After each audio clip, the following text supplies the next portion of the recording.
इस वीडियो में मैं संस्कृत के पाठ्य पुस्तक रुचिरा भाग 2 का तृतीय पाठ जिसका नाम है स्वावलंबनम, उसका अनुवाद करने जा रही हूँ। स्वावलंबन अर्थात स्वावलंबी अर्थात आत्मनिर्भर, जो स्वयं पर निर्भर हो। तो चलिए इसका अनुवाद देख लेते हैं।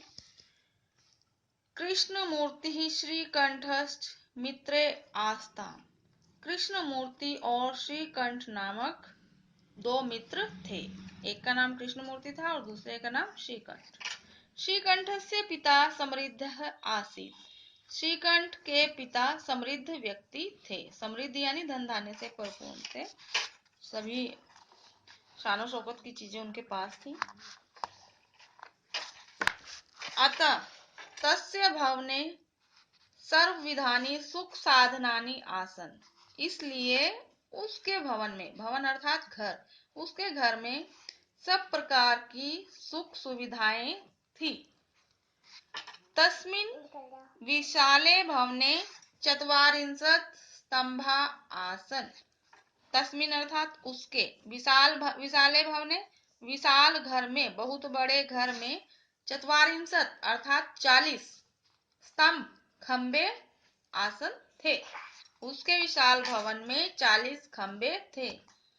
तस्य अष्टादश प्रकोष्ठेषु 50 गवाक्षः, चतुश्चत्वारिंशत् द्वाराणि, 36 विद्युत व्यजनानि च आसन।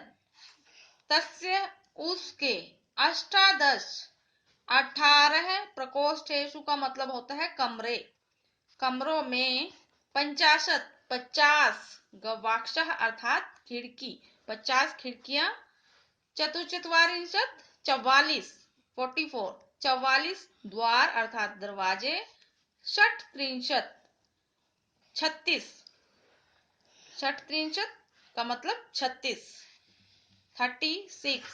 विद्युत व्यंजनानी च आसन, और 36 क्या थे? बिजली के पंखे थे।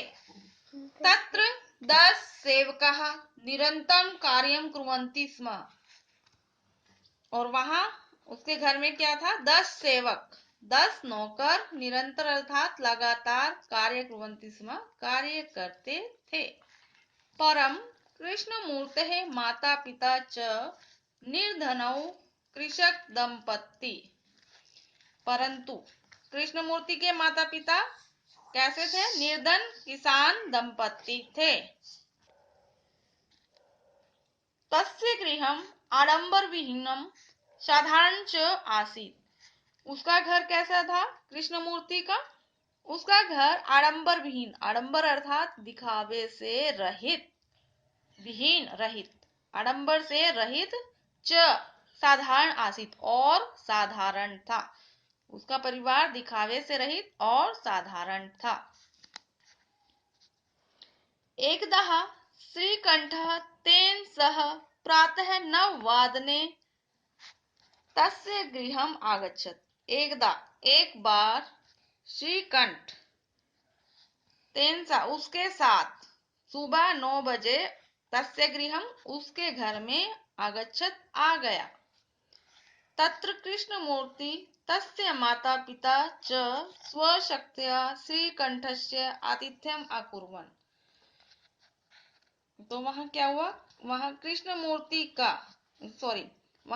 मूर्ति तस्य माता पिता च, और उसके माता पिता ने स्वशक्त्या अपनी शक्ति के अनुसार श्रीकंठ का आतिथ्य सत्कार अकुर्वन् किया। एतत् दृष्ट्वा श्रीकंठः अकथयत्। यह देखकर श्रीकंठ बोला। उसके अतिथि सत्कार से खुश होकर श्रीकंठ ने क्या कहा? देखते हैं। मित्र, हे मित्र, अहम भवताम सत्कारे संतुष्टो अस्मि।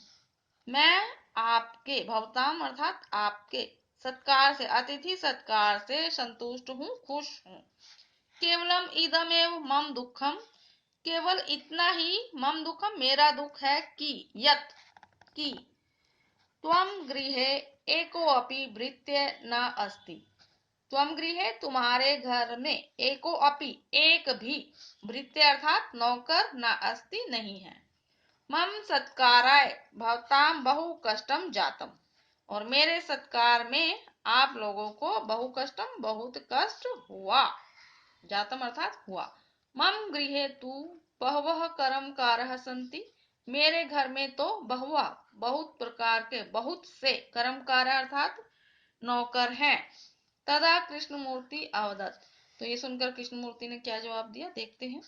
तदा कृष्णमूर्ति अवदत्, तब कृष्णमूर्ति बोले, ये कृष्णमूर्ति ने कहा, मित्र, हे मित्र, मम अपि अष्टौ कर्मकराः सन्ति, मेरे घर में भी 8 नौकर हैं। वो नौकर कौन कौन से गिनवाए? ते च द्वौ पादौ द्वौ हस्तौ द्वौ नेत्रौ द्वौ श्रोते इति। और वो कौन कौन से हैं 8 नौकर? 2 पैर, 2 हाथ, 2 नेत्र और 2 कान, इस प्रकार 8 नौकर हुए। एते प्रतिक्षणम मम सहायका, और ये प्रतिक्षण अर्थात प्रत्येक पल, हर घड़ी, मम सहायका मेरे सहायक है, मेरी सहायता करते हैं। किंतु तव भृत्यः सदैव सर्वत्र च उपस्थिताः भवन्तुं न शक्नुवन्ति, किंतु तुम्हारे नौकर सदैव हमेशा सर्वत्र सब जगह, हमेशा और सब जगह उपस्थित नहीं हो सकते, शक्नुवन्ति नहीं सकते। त्वम तु स्वकार्याय भृत्य आदि, त्वम तू का मतलब होता है तो, त्वम अर्थात तुम तो स्वकार्याय अपने कार्यों के लिए भृत्य अधीन है, नौकरों के अधीन हो। यदा यदा ते अनुपस्थिताः तदा तदा त्वम कष्टम अनुभवसि, जब जब वे अनुपस्थित रहते होंगे अर्थात तुम्हारे पास नहीं रहते होंगे, तदा तदा तब तुम्हें कष्ट का अनुभव होता है। स्वावलंबने तु सर्वदा सुखमेव, स्वावलंबन अर्थात आत्मनिर्भरता में तो हमेशा ही सुख होता है। न कदापि कष्टम भवति, कभी भी कष्ट नहीं होता। कदापि अर्थात कभी भी कष्ट नहीं होता। श्रीकंठ अवदत्, श्रीकंठ ने कहा, मित्र, हे मित्र, त्ववचनानि श्रुत्वा मम मनसि महती प्रसन्नता जाता। त्वम वचनानि तुम्हारे वचनों को, श्रुत्वा सुनकर, मम मनसि मेरे मन को, महती प्रसन्नता बहुत खुशी जाता हुई। अधुना अहम अपि स्वकार्याणि स्वयं एव कर्तुम इच्छामि, अधुना अब से, अहम अपि मैं भी, अपि का मतलब होता है भी, अब मैं भी स्वकार्याणि अपने कार्यों को स्वयमेव स्वयं ही कर्तुम इच्छामि करना चाहता हूँ। भवतु सार्धद्वादशवादन इदम, अच्छा, भवतु का मतलब होता है अच्छा, सार्धद्वादशवादनम इदम, 12:30 बज गए हैं। सांप्रतम गृहम चलामि, अब मैं घर को चलता हूँ अर्थात मैं जाता हूँ। तो इसी के साथ ही आपका अनुवाद समाप्त हुआ।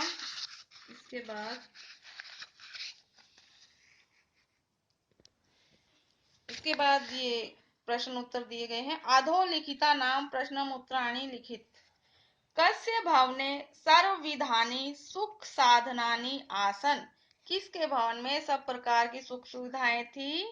तो श्रीकंठस्य, श्रीकंठस्य भवने सर्वविधानि सुख साधनानि आसन।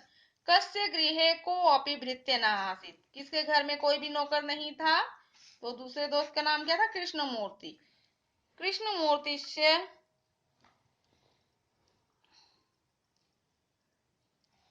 श्रीकंठ से,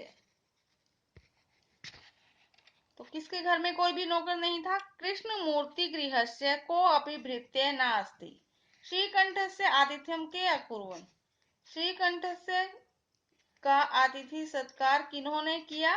कृष्णमूर्ति एवं तस्य माता पिता। श्रीकंठस्य आतिथ्यम अकुर्वन्। सर्वदा कुत्र सुखम, हमेशा सुख किस में होता है? स्वावलंबम सर्वदा सुखम। श्रीकंठ कृष्णमूर्ते गृहम कदा आगच्छत्। कब आए थे श्रीकंठ कृष्णमूर्ति के घर पर? श्रीकंठ कृष्णमूर्ते गृहम नववादने प्रातः 9 वादने आगच्छत्। कृष्णमूर्ते कति कर्म करः सन्ति। कृष्णमूर्ति के कितने कर्म कर अर्थात नौकर हैं। तो कितने नौकर बताए थे कृष्णमूर्ति ने? 8 नौकर बताए थे। 2 पादौ 2 हस्तौ 2 नेत्रौ 2 श्रोतौ।